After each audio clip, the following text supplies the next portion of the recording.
Dieu dit, je te confie, prends soin, prends soin. Est-ce que tu as pris soin? Pour savoir si tu as pris soin, tu réfléchis. Parce que quand tu vas venir auprès de Dieu, il va te demander, qu'est-ce que tu as fait de ce que je t'ai confié? Toi, tu as eu 5 talents, toi, tu en as eu 2, toi, tu en as eu 1, tu as fait quoi?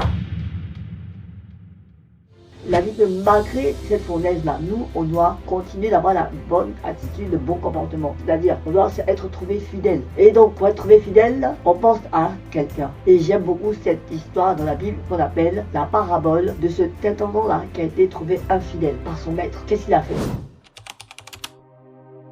Ce que j'aime dans cette parabole, l'intendant, il a été trouvé infidèle. Et est-ce qu'il reste dans sa situation? Non, non, non, il réagit vite. Hein. Voilà. La Bible dit qu'on le loua.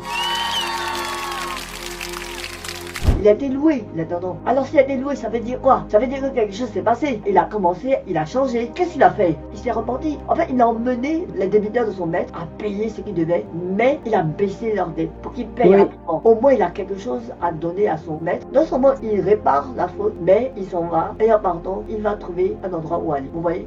La Bible dit qu'il a été avisé. Donc, comment, dans notre situation actuelle, on peut être trouvé sage par Dieu? Il nous confie des personnes. Il nous confie un travail. Il nous confie des enfants. Il nous confie un mari, une épouse, des frères et des sœurs. C'est comme si Dieu te dit, ben moi je viens te chercher, tu n'as pas été fidèle, donc je vais te retirer de la terre. Parce que tu n'as pas fait ce que tu avais à faire. Tu dis, ah non, non, non, non, non, je fais vite pour régler et tout, préparer. Et quand tu répares, tu dis, ok. Tu dis, waouh, ça me fait penser à la parabole du fumier. En fait, la Bible dit que toutes ces histoires sont écrites pour notre instruction. Vous voyez, c'est Dieu qui nous rappelle, il nous parle. C'est un peu la voix de Dieu où Dieu insiste, mais en douceur. Il nous dit, il veut du fruit. Parce que quand tu gères bien ce que tu te confies, inévitablement tu vas porter du fruit. Et quand tu portes du fruit, c'est ainsi que notre Père sera glorifié et que nous serons ses disciples. Il a dit, je suis le cep et vous êtes les sarments.